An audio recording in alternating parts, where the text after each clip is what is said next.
Hello, everyone. This is Dr. Mickey recording a lecture on chapter 44, and this is the last section or content in this chapter, which pertains to the endocrine system and the endocrine disorders, the pathophysiology and pharmacology in the last section of chapter 44. So it's about the thyroid and parathyroid disorders. So as we review the outcomes or the objectives from this session, we're going to explain or the objective or outcomes to cover the content on the pathophysiology and manifestations and the pharmacology of the disorders affecting the thyroid gland and the parathyroid gland. And also we will explain about the nursing role in the pharmacologic management of these disorders, in addition to going over the side effects, mechanism of action, implications, etc., about these disorders. So again, this is the overview of all the endocrine system in terms of the HPI or HPT. You can just say, hypothalamus, pituitary, and target organ hierarchy. So hypothalamus controls the hypothalamus gland controls the pituitary gland, and pituitary gland controls all of the target glands. And our target gland for this session is the thyroid and the parathyroid glands. So the thyroid, which is anteriorly located, but the posteriorly located or positioned are the four small, tiny parathyroid glands in the back of the thyroid. So in your assessment, you'll be able to palpate and can assess the enlargement or the size of the thyroid, but you won't be able to do that because with the parathyroid glands, because these four tiny parathyroid glands are posteriorly located embedded within the thyroid in the back of the thyroid. So the thyroid, we're going to discuss the TSH hormone as being produced or secreted from the pituitary gland to stimulate the thyroid to produce the thyroid hormones, including the T3 and T4. And the feedback mechanism also will be explained, which includes here in this figure, the stimulus. So that would be number one, and that's in the hypothalamic cells, sensing the T3 and T4 level in the blood, plasma T3 and plasma T4 level will be sensed, and then the sensors will be sending a message to the P gland to secrete the.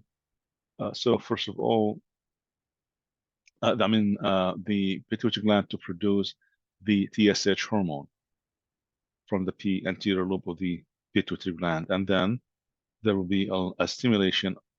T3 TSH will stimulate the thyroid gland to produce the thyroid and which is T3 and T4 thyroid hormones, and the negative feedback mechanism would be, again, the feedback loop will go back to the T3 and T4 level, and which requires either to increase or decrease the TSH hormone production. TSH hormone produced in response to the level of or plasma level of T3 and T4. And in response to that level, either the pituitary gland is going to increase the TSH hormone production or TSH hormone will be reduced to kind of control the T3 and T4 secretion of these hormones by the thyroid gland. And we'll also we'll cover in the other section of this lecture the function of the parathyroid hormone and how the parathyroid hormone, PTH hormone, is being controlled by the calcium plasma calcium level, blood calcium level. in which the hypocalcemia triggers the PTH hormone. So the thyroid gland produces three T3 and T4. So the thyroxine, which is T4, and triiodothyronine, T3, and both of T3 and T4, they control the metabolic rate, the metabolism. The rate of the metabolism is being controlled by the T3 and T4, and it affects every single cell in the body will be affected by the T3 and T4 levels.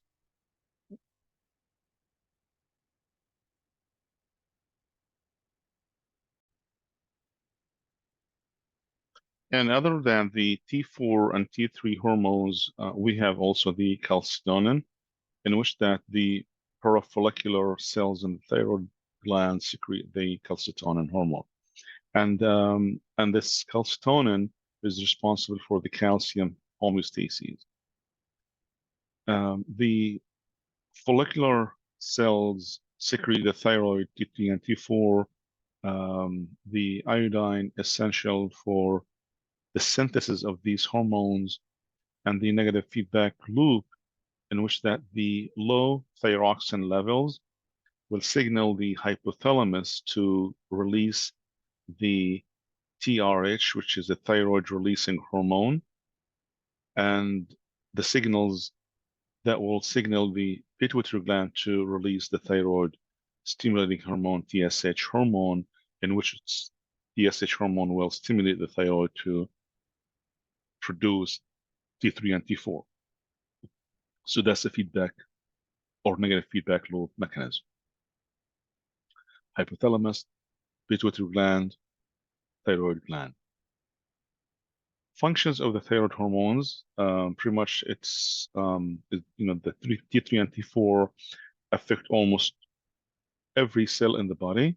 All body systems will be affected by T3 and T4, either hypo or hyperthyroidism, and which includes the body metabolism, regulation of the metabolism, the energy production, and that explains why patients with hyperthyroidism will have a heat intolerance, and the hypothyroidism, they will have a cold intolerance, the fluid electrolyte imbalances, and the as we as mentioned earlier about the metabolism and the control of the how the body uses all these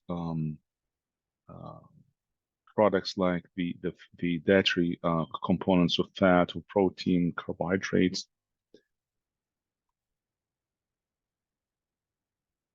So what is goiter? Goiter is the hypertrophy enlargement of the thyroid gland, and this abnormality, it can may result from either hypo or hyperthyroidism, but most of the time it was associated with the hyperthyroidism. So when there is excessive TSH stimulation, which in turn can be caused by inadequate circulating thyroid hormones. So the excess of TSH hormone, it will be produced in response to the inadequate thyroid hormones circulating in the blood. So low plasma level of T3 and T4 will result in excessive secretion of TSH hormone by the pituitary gland. The growth stimulating immunoglobulins and other growth factors could also lead to the enlargement of the thyroid gland. Goitrogenes. Goitrogenes, which are the food or certain medications. I listed some of these meds on the right side of this slide. The food or these drugs that may contain the thyroid inhibiting substances, so affects only individuals who live in the iodine deficient areas.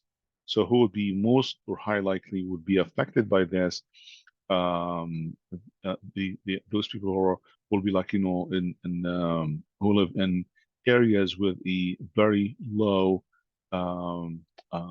iodine, or in what is called iodine deficient areas, and they will develop what is called the endemic goiter due to the low saturation or low levels of iodine.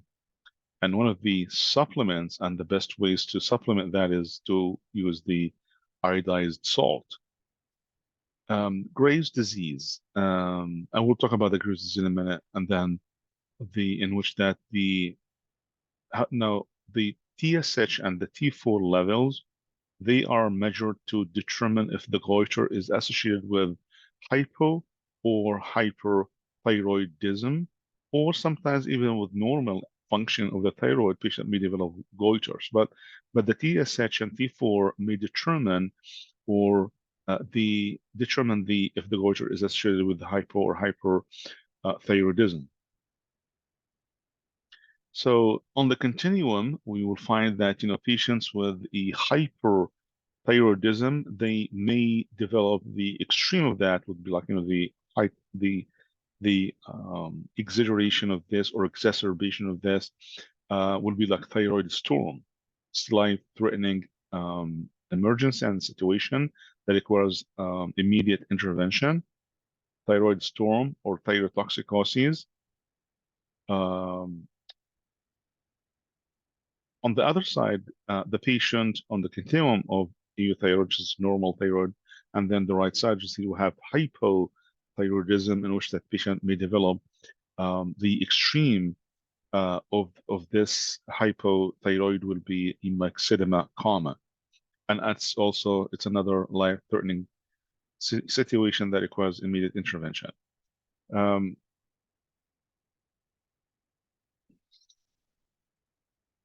So common causes of hyperthyroidism, the first most common one is the Graves' disease, or second, the toxic multinodular goiter. Third one is the follicular adenoma, and sometimes the number 4 cause of the hyperthyroidism is the thyroid medications. Now, the hyperthyroidism, the most common form of the hyperthyroidism is the Graves' disease. Another name or a different name sometimes is listed like under the toxic diffuse goiter, as same as Graves' disease, even though some textbooks they kind of differentiate between them. But Graves' disease is very similar to what is called the toxic diffuse goiter.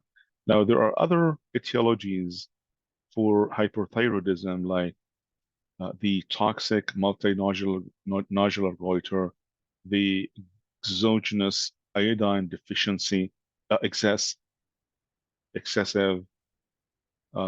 use of exogenous iodine, like ingesting or taking too much or exposed to too much of the iodine, or excessive secretion or exposure to exogenous thyroid releasing hormone. So this one is called exogenous hyperthyroidism. So again, other causes. The first one is the toxic multinodular goiter. Another factor or etiology or cause would be the exogenous iodine excess or excessive thyroid releasing hormone, in which this will be called exogenous hyperthyroidism, because patient is receiving either exposed or taking too much of iodine or TRH. Sorry. Other causes will be either the pituitary tumors or thyroid cancer. Now, the thyrotoxicosis or thyroid storm, it refers to the physiologic effect of the hypermetabolism, which results from the high levels or increased levels of T3 and T4. So patients with hyperthyroidism, their thyroid gland will produce too much of these T3 and T4 hormones, and they will have the specific like physiologic effects from this hypermetabolism. Then the patient develop what is called thyrotoxicosis or thyroid storm, and we'll explain more as we go further in this session. The hyperthyroidism and thyrotoxicosis, they both occur in patients with Graves' disease, hyperthyroidism and thyrotoxicosis. So when we see thyrotoxicosis, it's obviously refers to the physiologic effects of the hypermetabolism resulting from the high levels of T3 and T4.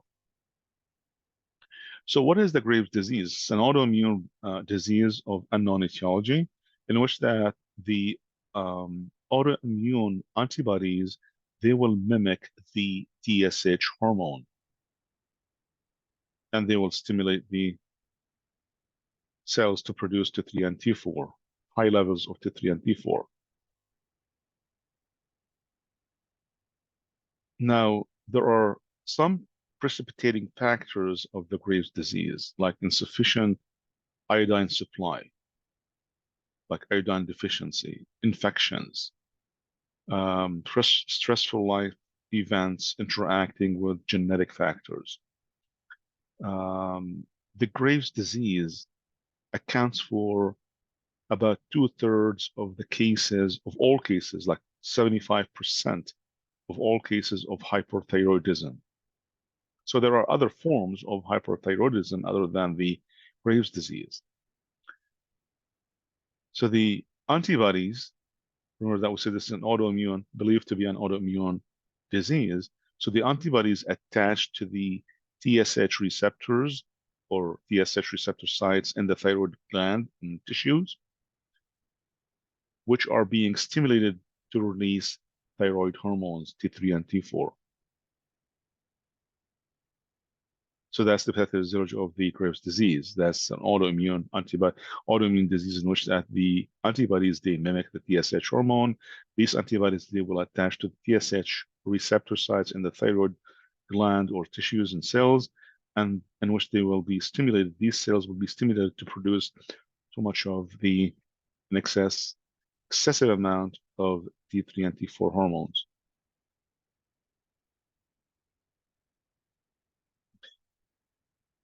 So toxic nodular goiter. The thyroid hormone secreting nodules independent of the TSH stimulation. Now, if the nodules are associated with the hyperthyroidism, then they are called toxic. Usually the nodules are benign follicular adenomas. Small autonomous nodules do not secrete enough thyroid hormones to cause or result in clinical thyrotoxicosis, but large nodules may do so. So in other words, that the small nodules may not be able to produce or secrete the thyroid hormones, but nodules bigger than or larger than 3 centimeters might be able to do that to cause like clinical thyrotoxicosis from the excessive amount of T3 and T4 production. So large nodules larger than 3 centimeters might be able to develop or result in the clinical thyrotoxicosis and excessive amount of production of the T3 and T4.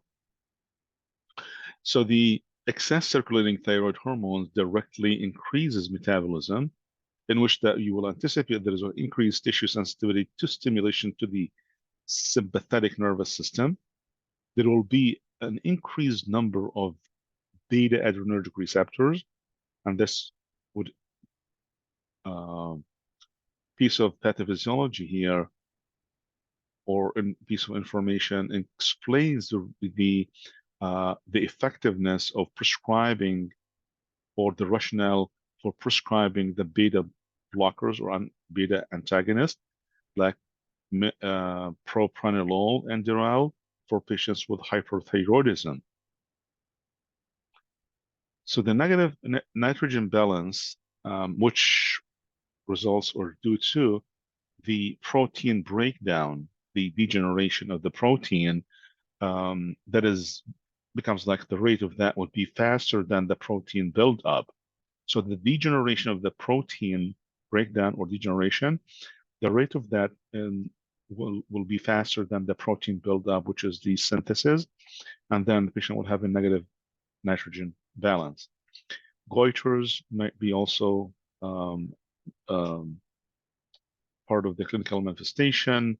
Brui, which results from the, like when you will find that as as you auscultate the thyroid gland in patients with hyperthyroid or specifically with with toxic nodular goiter, will find the auscultation of the thyroid gland reveals bruit, which is a reflection of the increased blood supply, and it's always result from the high turbulence of blood or high blood supply at the site, which is in here. In this case, it's the thyroid gland that is being enlarged and overproducing, like it's highly vascular and it's producing too much of T3 and T4.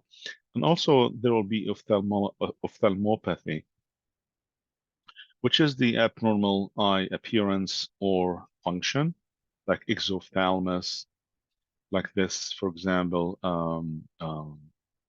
visual lock or the exophthalmos is like protrusion of the eyes with decreased blinking and movement. Exophthalmy, the ophthalmopathy or exophthalmos in Graves' disease, large protruding eyeballs, which is often associated with the large goiter. And also there will be here on the left-hand side of this slide, we'll find something other than the ophthalmopathy and exophthalmos, which is the peritibial edema and the peritibial myxedema associated with the Graves' disease.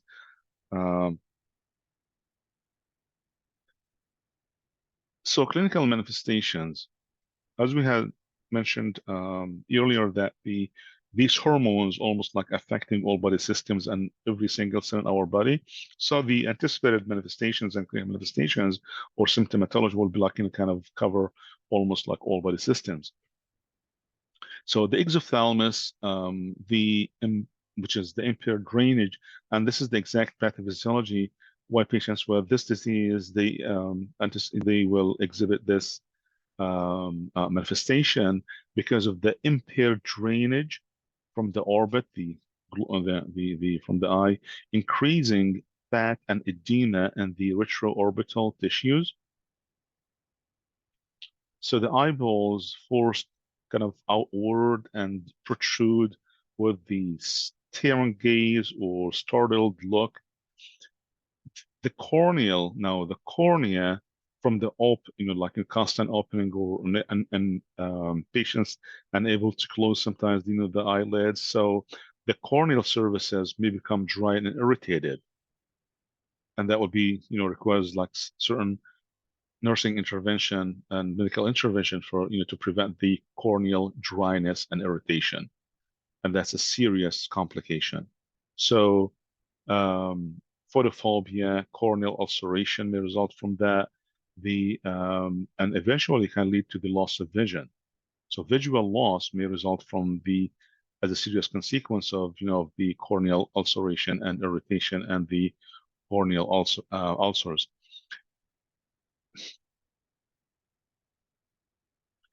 In cardiovascular system or symptoms pertaining to the cardiovascular system, the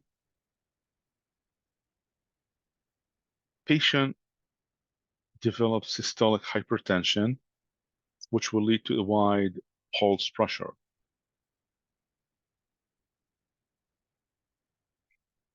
So heart and nerve tissues become more sensitive to the catecholamines, which is epi and norepinephrine, due to more binding sites for epi and norepi. Now, the increased cardiac output eventually will result in heart failure because the heart cannot stand or tolerate the increased need for cardiac output. or the need for actually for the heart cannot endure the constant um, requirement for the increase of cardiac, because this is hyperthyroidism, and there is a hypermetabolic state, and in hypermetabolism, the heart requires to, with the heartbeat and then the tachycardia and then the increased heart rate, that requires the heart to beat faster, and then towards the end, eventually that the heart cannot, tolerate this requirement and need for an increased cardiac output. Eventually, the heart will fail as a pump. So, and that results in CHF. The patient may develop from this tachycardia and the palpitations, dysrhythmias. Patient may also end up with the myocardium as a pump, could develop a cardiac hypertrophy or enlargement of the heart, or atrial fibrillation. The GI symptoms: increased appetite, thirst, fat metabolism is increased, so body will lose lots of fat.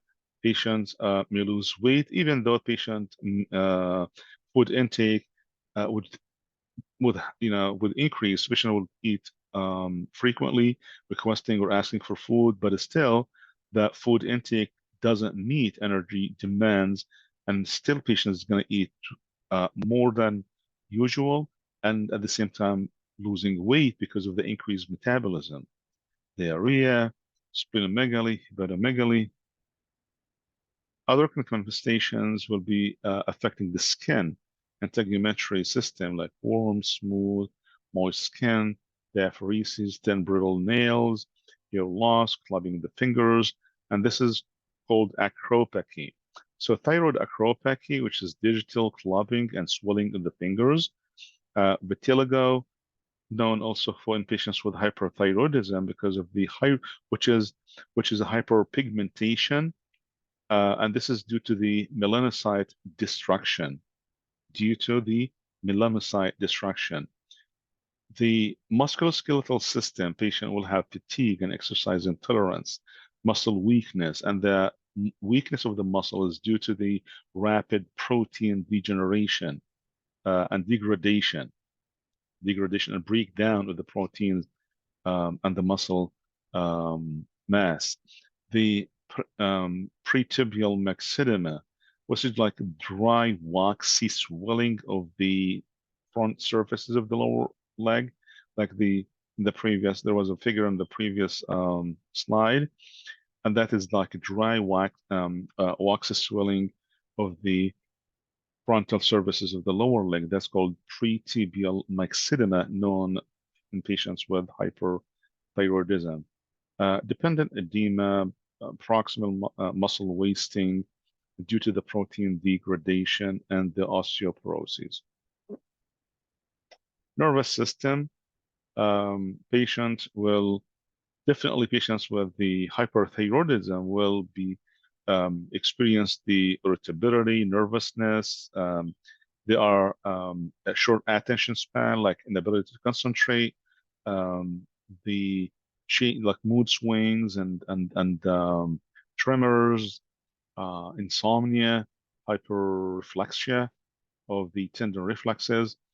They also have some manifestations affecting the reproductive system, like the menstrual irregularities, amenorrhea, increased libido, decreased fertility, gynecomastia in men. The other clinical manifestations, such as the patient also will have intolerance to heat because of the increased metabolic rate. They will have glucose tolerance to be like decreased. So like the intolerance to heat, decreased glucose tolerance. In other words, they become hyperglycemic. And they have also increased sensitivity to stimulant drugs. Now, the patients with hyperthyroidism, they may develop an extreme elevation of T3 and T4. In this case, patient will be exhibited with what is called the thyroid storm or thyrotoxicosis or thyroid crises. So, which is an acute, life-threatening condition, life-threatening emergency, requires immediate medical intervention. The deaths are rare in this condition, but when treatment is initiated, the mortality rate is reduced to 25%. So it's life-threatening emergency situation that requires immediate medical intervention. Presumed causes are additional stressors in patients with hyperthyroidism. So such as like infections, trauma, surgical intervention or surgery, diabetes ketoacidosis, pregnancy, vigorous palpation of the goiter. As we assess the goiter, we have to be careful and not to vigorously palpate the goiters, to be like gently palpate the goiter, the enlarged thyroid gland. The exposure to iodine also can be a risk factor. The patients who receive due to the one of the treatments for hyperthyroidism is the radioactive iodine isotope 131. So that treatment sometimes may lead to hyperthyroidism, or sometimes patients that is post the subtotal thyroidectomy may develop hyperthyroidism. So again, these stressors, including the infection, trauma, surgery, DKA, pregnancy, vigorous palpation of the goiter, exposure to iodine, radioactive iodine therapy, and status post subtotal thyroidectomy.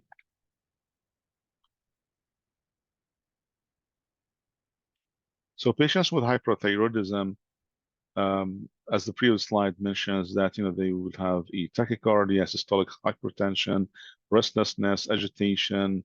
They may have like diarrhea, insomnia. Now, diagnostic tests or studies, the lab findings for the thyroid stimulating hormone, TSH, and the thyroxine T4. You'll find that the TSH is low and the free T4 is elevated. So total T3 and T4 levels measure the both free and the one that is bound. So T3 and T4 levels, they measure both free hormone and the bound hormone, which is the one that is bound to the protein. So it measures like both. But when we say free, this is only just the free. It doesn't measure the protein, the hormone that is bound to the protein. So the free hormone is the only form of the hormone that is biologically active. So biologically active hormone is the free hormone. The one that is bound to the protein, it's inactive. So that's why the free T4 hormone is the most important. Thyroid scan, which is done by what is called the radioactive iodine uptake. So we use the radioactive iodine 131 isotope. So normally we anticipate that 5 up to 35% of the given dose, when measured at 24 hours, is being absorbed by the thyroid hormone, gland, sorry, by thyroid gland. So the thyroid scan, when we do that, it is indicated to differentiate between the thyroid or Graves' disease from other forms of thyroiditis, because there are other types of hyperthyroidism that can be differential diagnosed, because we said that 75% of the hyperthyroidism is of that Graves' disease type, which is believed to be an autoimmune disease. But we have other 25% of the cases belong to other types of hyperthyroidism, such as thyroiditis. So the thyroid scan is indicated to differentiate between the thyroid, the Graves' disease, and from other forms of thyroiditis, in which that you'll find, like in patients with Graves' disease, the uptake will go up to like 35 up to 95% of the radioactive iodine exposure. So the over 24 hours, you'll find that that the thyroid, in patients with Graves' disease, that their thyroid gland, the uptake of the iodine will be go up like 35 up to 95%. But in which that, if that's thyroiditis in patients with thyroiditis, the uptake is only less than 2%. But normally we said, the normal thyroid healthy is the uptake is 5 to 35%.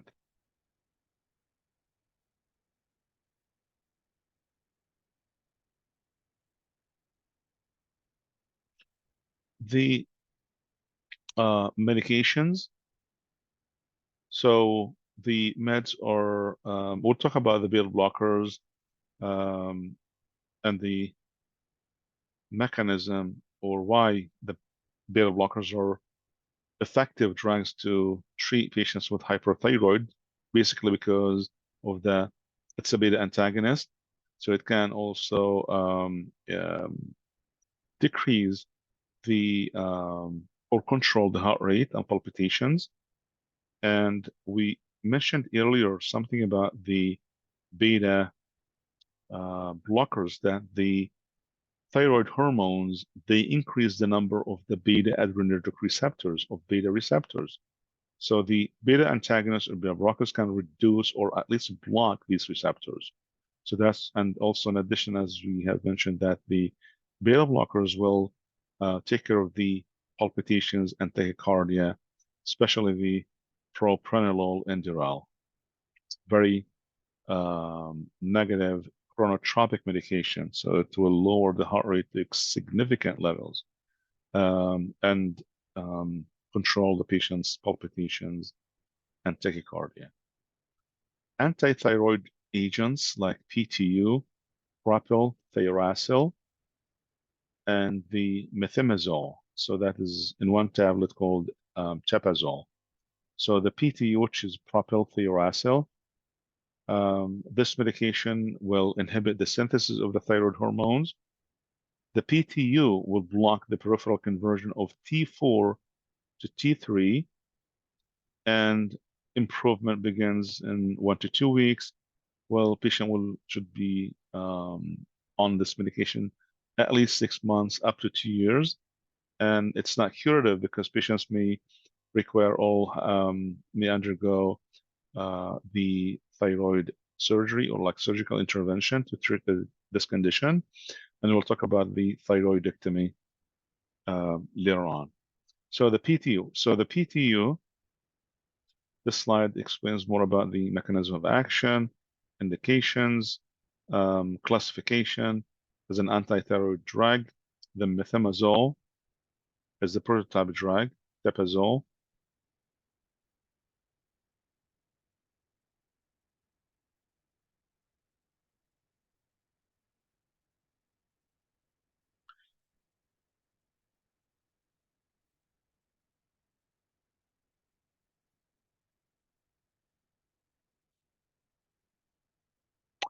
The antithyroid agents like iodine, the iodine is a very effective drug in patients with hyperthyroidism because it will decrease the vascularity of the thyroid gland. And the iodine decreases the blood flow through thyroid gland. The large doses rapidly inhibit the synthesis of T3 and T4 and block their release into circulation. Now, the maximal effect is expected to be seen within like 1 or 2 weeks. So there is no an immediate effect from the iodine. It takes about 1 to 3 weeks to see the best effect.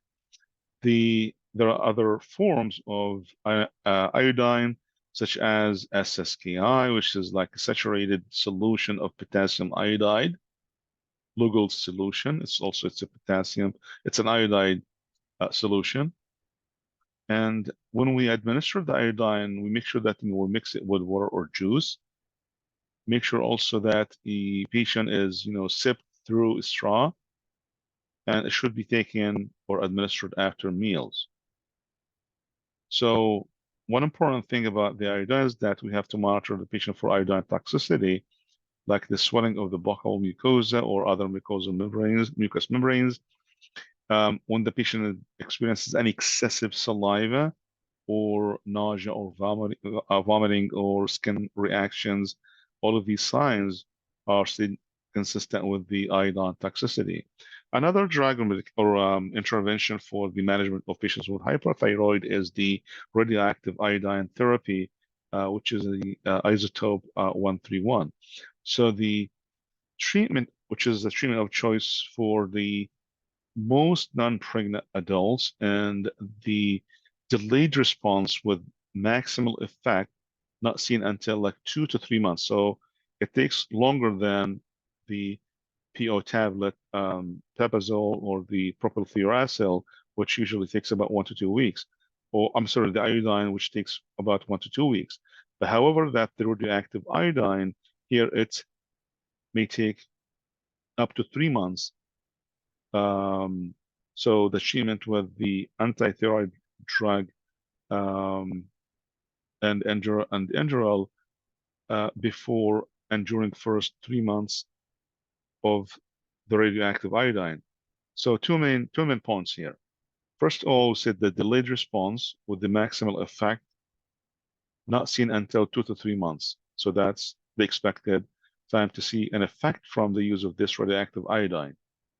2 to 3 months delayed effect. So the first few weeks, at least like 8 weeks, you may not see any significant improvement on the manifestations of hyperthyroidism.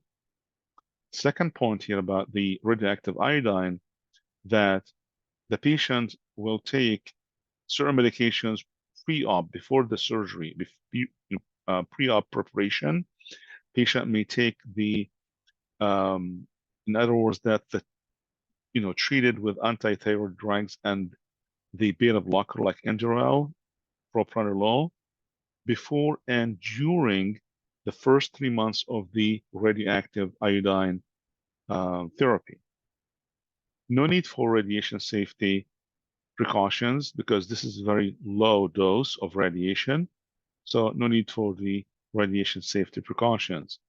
Now, the adverse effects, especially the dryness and irritation of the mouth.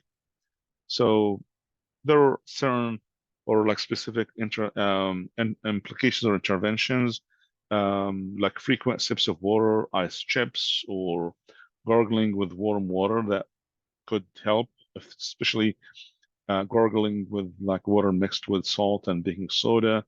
That's one of the traditions or things that being like practiced by nurses, in which that they will add like 1 teaspoon salt and 1 teaspoon of baking soda, and they mix it with 2 cups of warm water, and that would like gargling would help patients who receive this radioactive iodine therapy, so they can prevent the dryness and irritation of the mouth. Patients may experience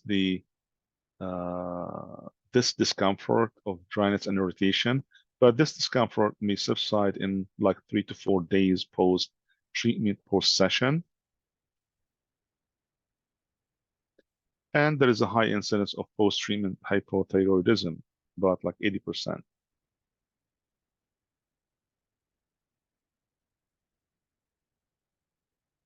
There's surgical therapy or surgical intervention here, which is a total versus the subtotal partial thyroidectomy. And the partial thyroidectomy, which is the preferred one if that's possible, or one of the options, is that subtotal thyroidectomy is better than the total thyroidectomy, because subtotal may not require patients to be on lifelong thyroid hormone replacement therapy or supplement. So the subtotal thyroidectomy involves like removal of a significant portion of the thyroid, but like 90% of the thyroid will be removed to be effective. If too much is removed, regeneration will not occur, and that will lead to hypothyroidism. So patients with hyperthyroidism or Graves' disease or thyroiditis, they may undergo the thyroidectomy and they end up with hypothyroidism. The endoscopic thyroidectomy appropriate with the small nodules, which is less than 3 centimeters, with no malignancy. That will lead to less scarring and it's less painful. And that will be indicated for patients who have been unresponsive to anti-thyroid treatment or medications, who have very large thyroid goiters, which may put a lot of pressure on the trachea or esophagus, causing compression and obstruction, or those patients with the possible malignancy and who are not good candidate for the radioactive iodine therapy isotope radiation.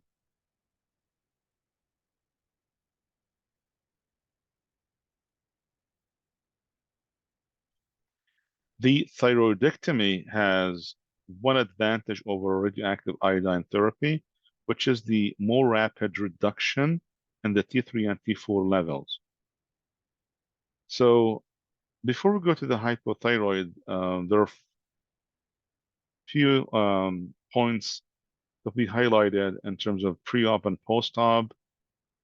The thyroidectomy is that the anti-thyroid treatment should be taken 4 to 6 weeks before surgery.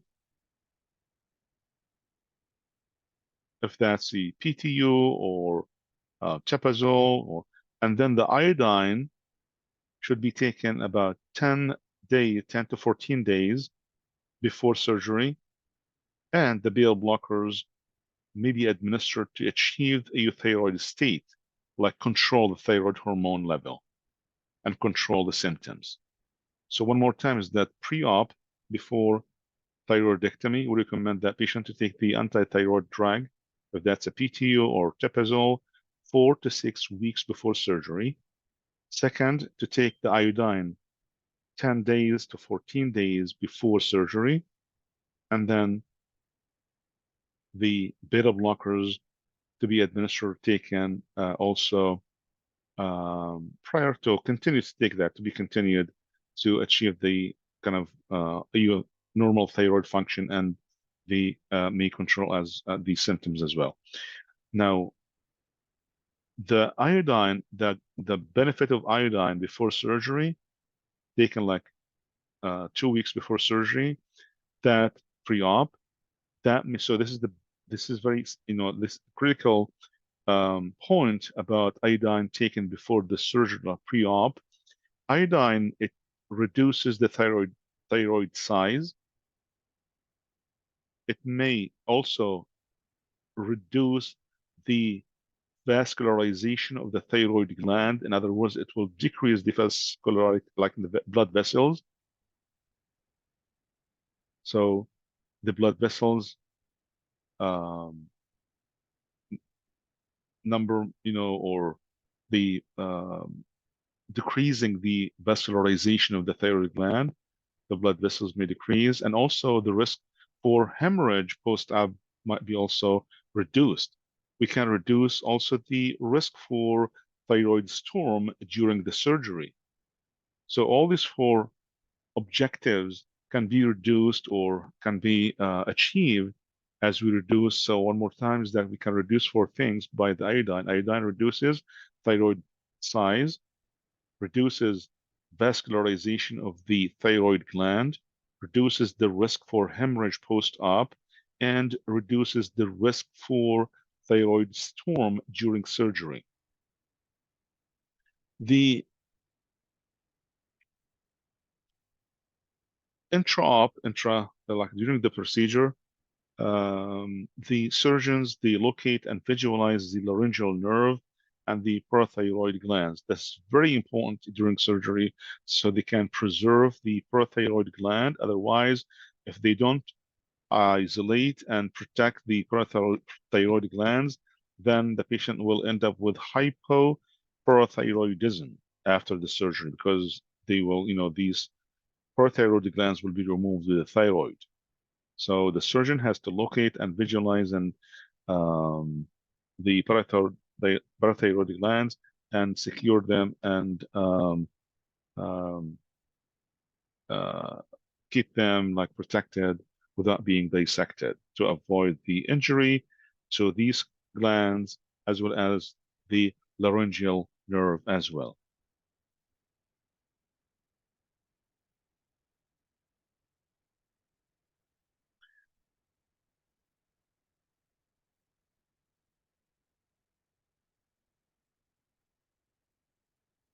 Hypothyroidism, which affects about 8% of women, 2% of men over 50, and then 10% of men, 3% of um, women, sorry, 10% of women and 3% of men over 65. Now, the etiology and pathophysiology, we know that the hypothyroidism means or results in the insufficient production and secretion of the T3 and T4 hormones, and that can be caused by a primary, secondary, or tertiary. So primary, that's the most common, caused by thyroid disease or loss of thyroid gland like iodine deficiency or thyroidectomy. Secondary hypothyroidism caused by failure of the anterior pituitary gland to stimulate the thyroid gland or failure of the target tissues to respond to the TSH hormone. In other words, we are referring to the pituitary tumor.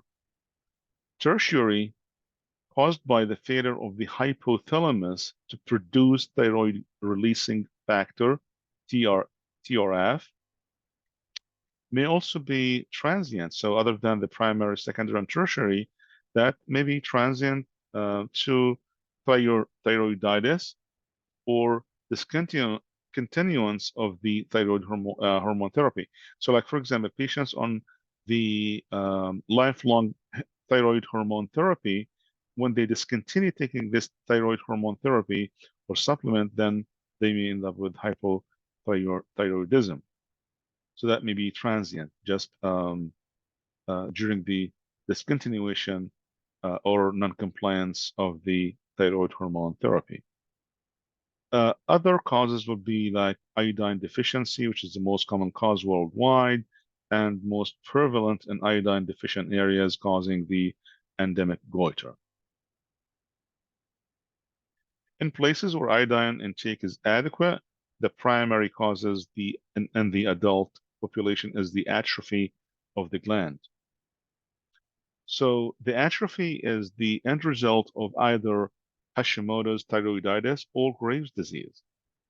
Remember that Graves' disease is hyperthyroid, but the pathophysiology explains that the end, kind of eventually patients with hyperthyroid and Graves' disease, they may end up with the hypothyroidism because of the atrophy of the gland.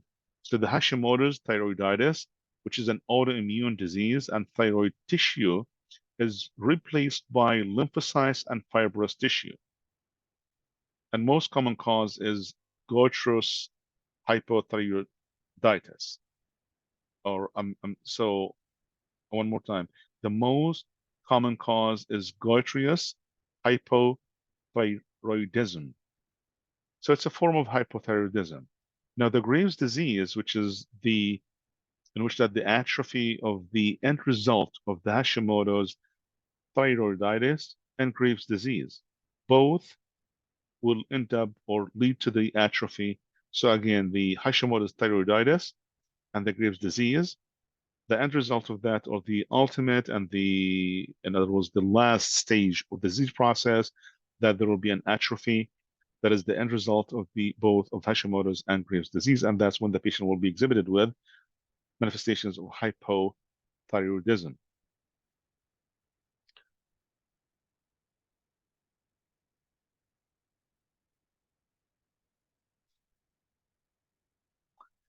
So the hypothyroidism can occur at any age, like cretinism, which is caused by the thyroid hormone deficiencies during fetal or neonatal life, a juvenile hypothyroidism caused by chronic autoimmune thyroiditis.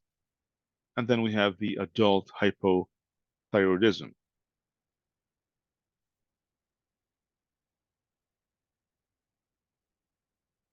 So patients with hypothyroidism, they presented with symptoms that are opposite, pretty much exact opposite to, contrary to the patients with hyperthyroidism. So the hypothyroid cases, they would have like for example, cardiovascular system, they will have a decreased rate and force of contraction, increased capillary fragility. They would have a cardiac hypertrophy, distant heart sounds, anemia, tendency to develop CHF, angina, and all. The GI, for example, decreased appetite. Patients with hyperthyroid, they have an increased appetite, even though they lose weight. But here, they have a decreased appetite, and at the same time, they gain weight. And that's because of the slow or the metabolism and the metabolic rate is very slow. The constipation here, because of the slow peristalsis, and patients with hyperthyroid, they have a hyperperistalsis that will result in having diarrhea. So here it's constipation because of the low peristalsis.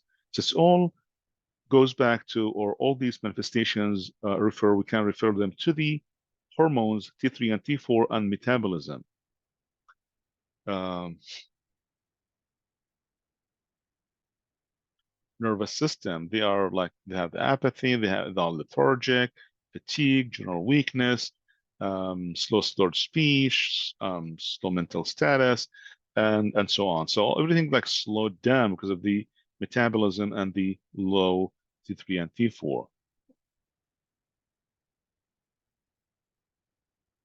T4. Sensitivity. So the patients will be very sensitive, or they have a hypersensitivity to like narcotics, barbiturates, very sensitive also to the anesthesia and to CNS depressants. That's why we try to be careful when we prescribe these narcotics or barbiturates or anesthesia.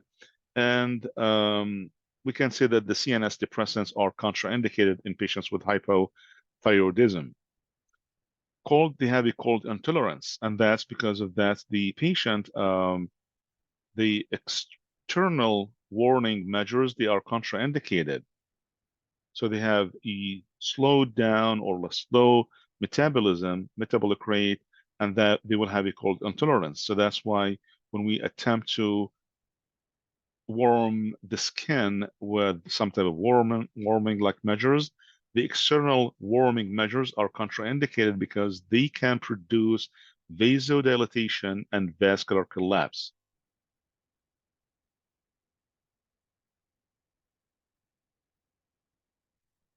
And those with severe long-standing hypothyroidism may display myxedema, which in other words, patient may develop glaucoma, myxedema coma, which is the accumulation of the hydrophilic mucopolysaccharides in the dermis and other tissues. And that's going to be very clear when you see it's like a deposition of these hydrophilic mucopolysaccharides in the dermis and especially the face. And that's what result in the puffiness of the face. Mental sluggishness, drowsiness, being lethargic, these could lead to coma. These are known complications to hypothyroidism. And myxedema coma that can be precipitated by either infection or drugs, cold, trauma.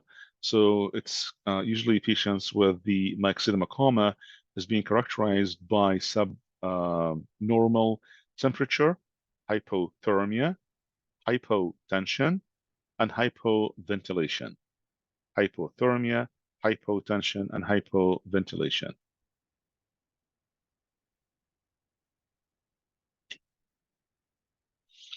And diagnostic studies for hypothyroid obviously will, you will see that, patients will have a low T3 and T4. So free T4 will be very low, T3 and T4 also low. The TSH levels determine the etiology. The TSH level, thyroid stimulating level, will determine the etiology of the disease process. So with the increased TSH levels, that refers to the thyroid defect, problem within the thyroid on the elevated TSH hormone. Low, reduced TSH level may indicate that it's a pituitary or hypothalamus effect. But definitely with the elevated TSH level, that indicates that it's a problem within the thyroid, so it's a thyroid defect. And we'll explain more in depth about the diagnostic studies in adult health 2 course.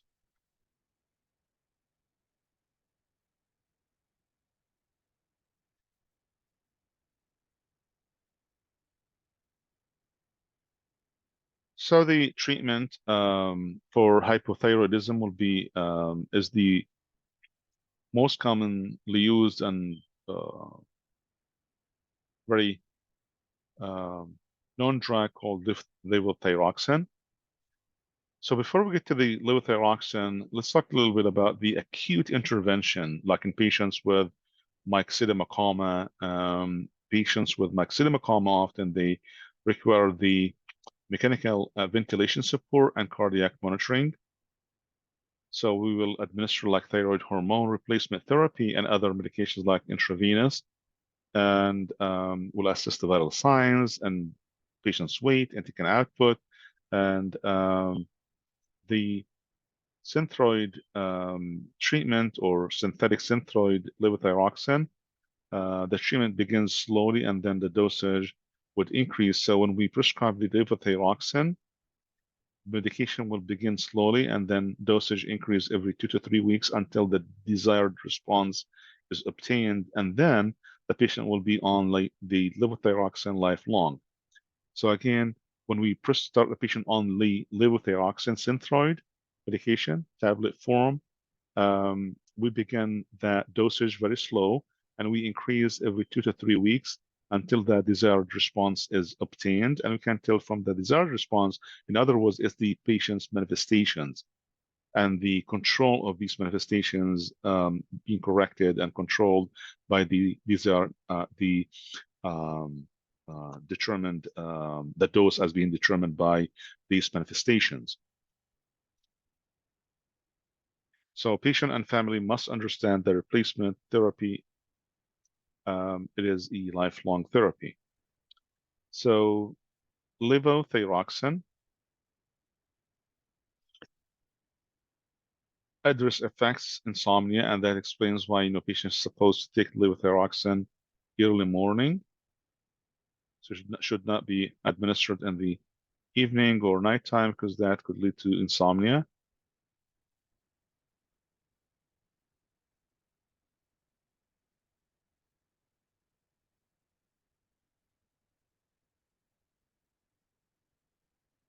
The ambulatory and home care, so multiple levothyroxine preparations are currently available.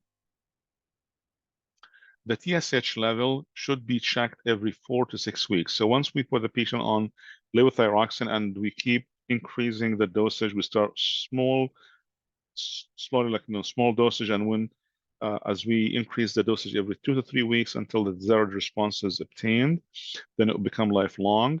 So once we put the patient on the lifelong synthroid or levothyroxine replacement hormone therapy, make sure that we also check the patient like 4 to 6 weeks routinely, should be checked for TSH level. And then based on the TSH and free T4 levels, we will adjust the hormone dosage based on these levels. There is another medication called Latrix, which is the synthetic mix of T3 and T4. So it's a mix of a T3, which is liothyronin, and T4, which is levothyroxine. So it is a mix of levothyroxine and liothyronin, like, because levothyroxine is basically it's a T4. And so Liotrex is a mix of levothyroxine plus another medication, which is liothyronin. So it's T3 and T4 mixed in terms of 4-to-1 a combination, like 4 levothyroxine to 1 liothyronin combination, 4-to-1 ratio. This medication has a faster onset of action with a peak of 2 to 3 days as opposed to the levothyroxine, which peaks in 1 to 3 weeks. And it's useful in patients who are acutely ill with hypothyroidism.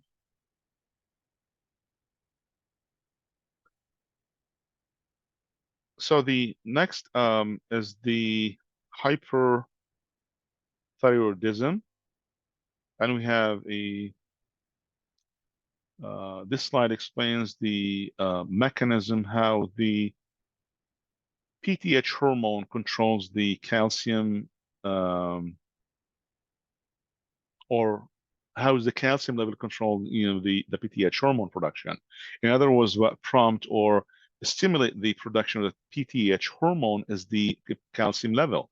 The plasma calcium level, when it drops, like hypocalcemia, then that will result in increased production of PTH hormone, parathyroid hormone. These 4 tiny parathyroid glands produce the PTH hormone in response to the hypocalcemia.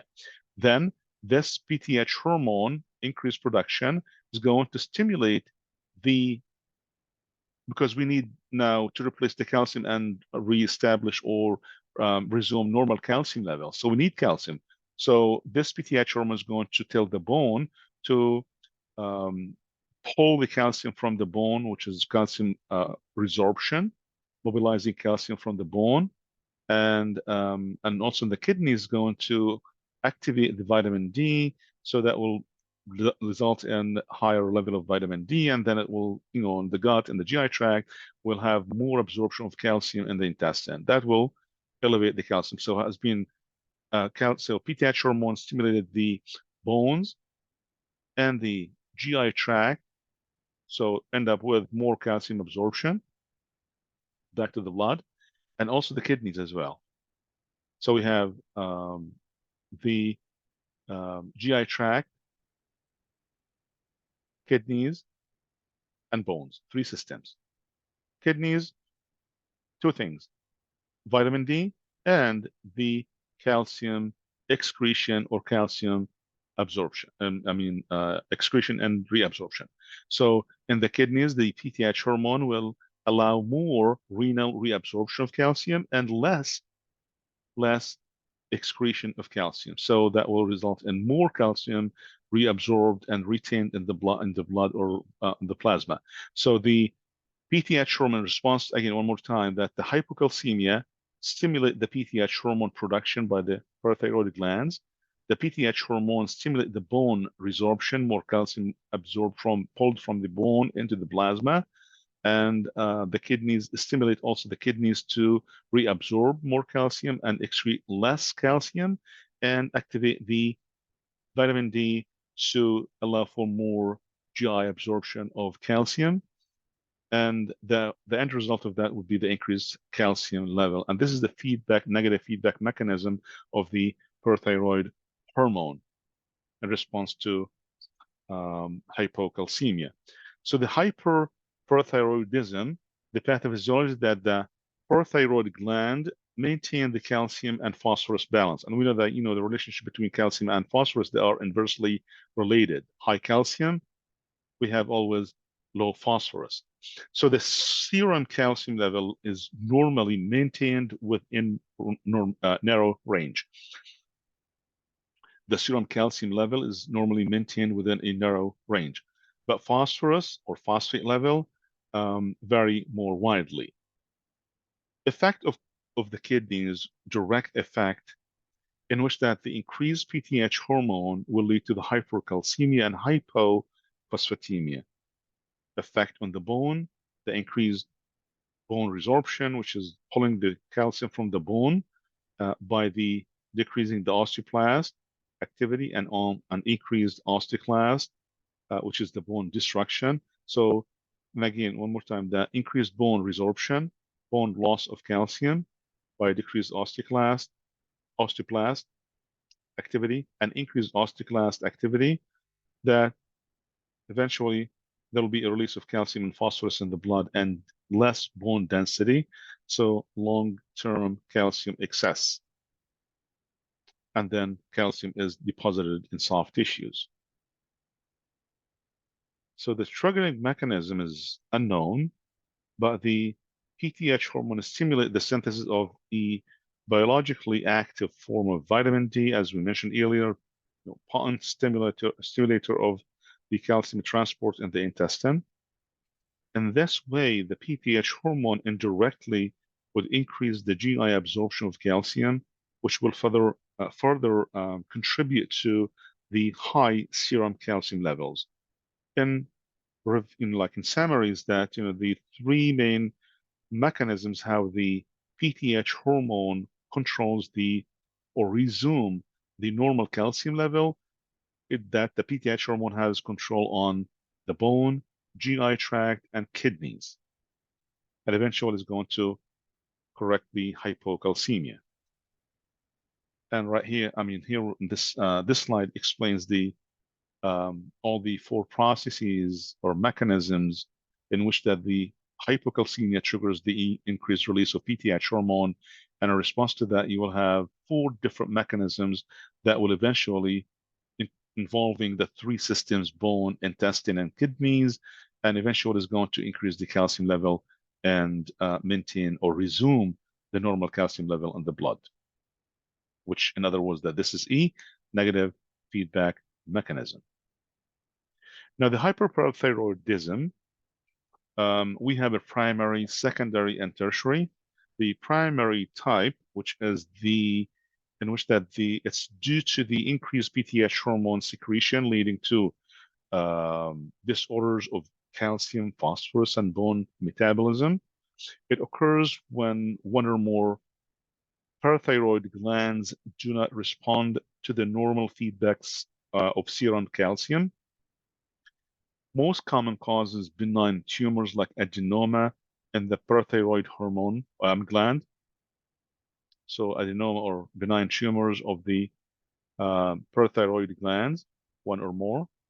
Patients who have previously underwent head or neck radiation, they will be at risk or higher risk for the primary hyperparathyroidism.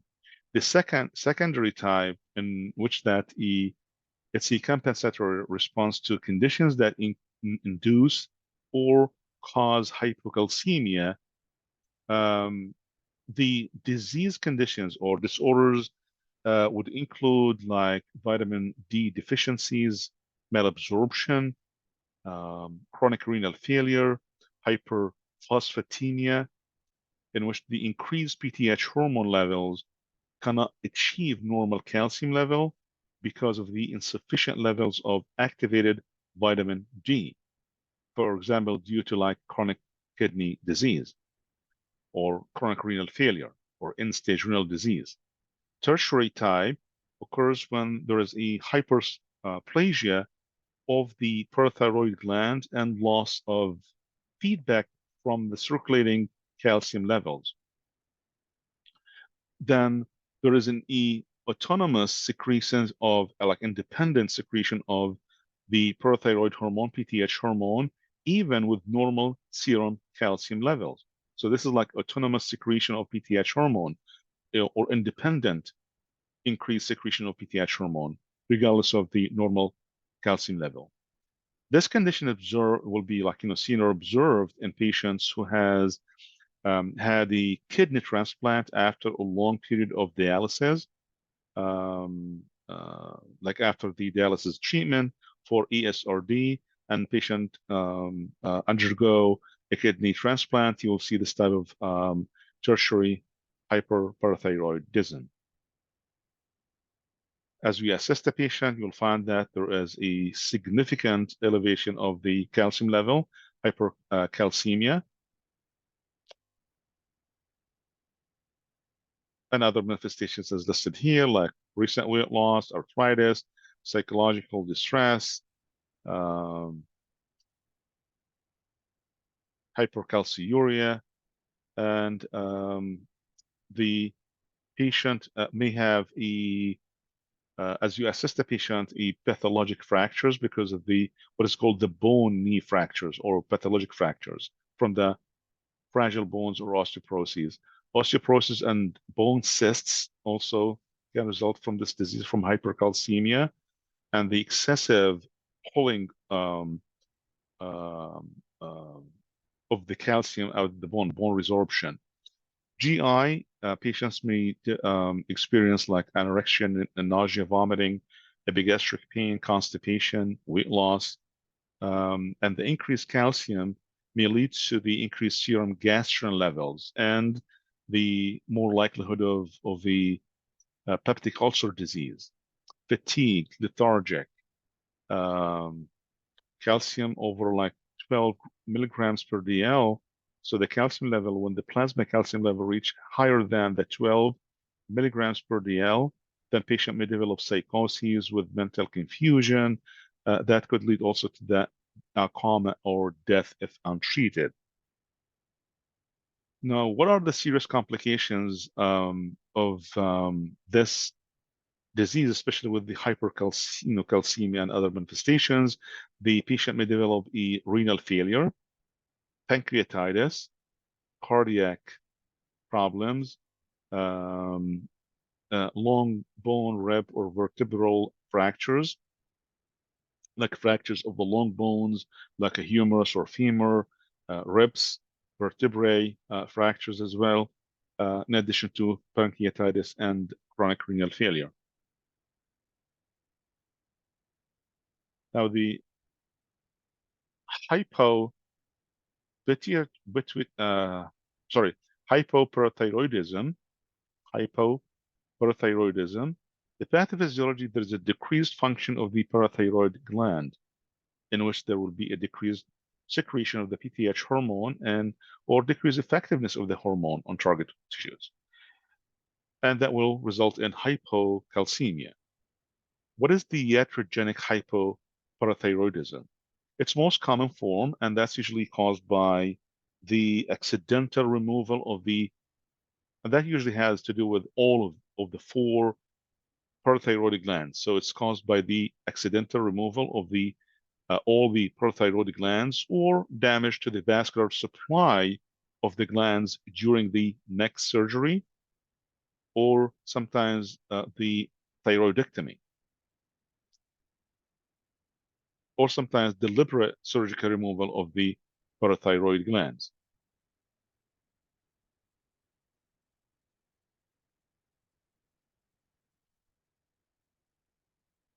So patients develop hypomagnesemia, severe hypomagnesemia, and it causes impairment of the PTH hormone secretion. It may interfere with the effect of the PTH hormone on bones and kidneys and calcium regulation.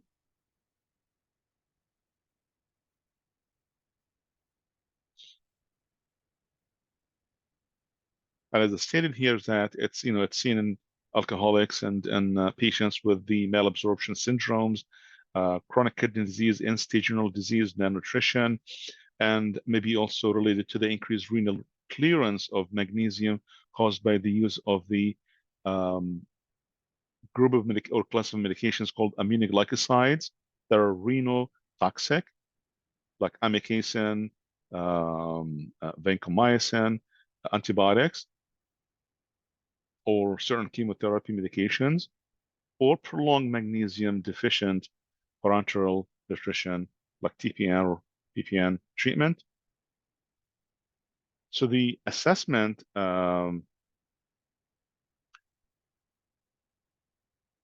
other than or in addition to asking about the head or neck surgery or radiation therapy, sustained neck injury from car accident. Manifestations range from mild tingling and numbness of muscle tendon, which is a significant manifestation or symptom of hypocalcemia. So the mild to moderate hypocalcemia, patient may have a tingling and a numbness sensation around the mouth or in hands and feet. And severe hypocalcemia, patient will experience severe muscle cramps, spasm of hands and feet, and may also experience seizures and psychoses. So diagnostic studies other than the EEG, the electroencephalogram, the CT, which it may show the brain calcifications with chronic hypocalcemia. Serum calcium level significantly dropped, low, high phosphate, magnesium, vitamin D, PTH hormone very low. And this concludes our lecture.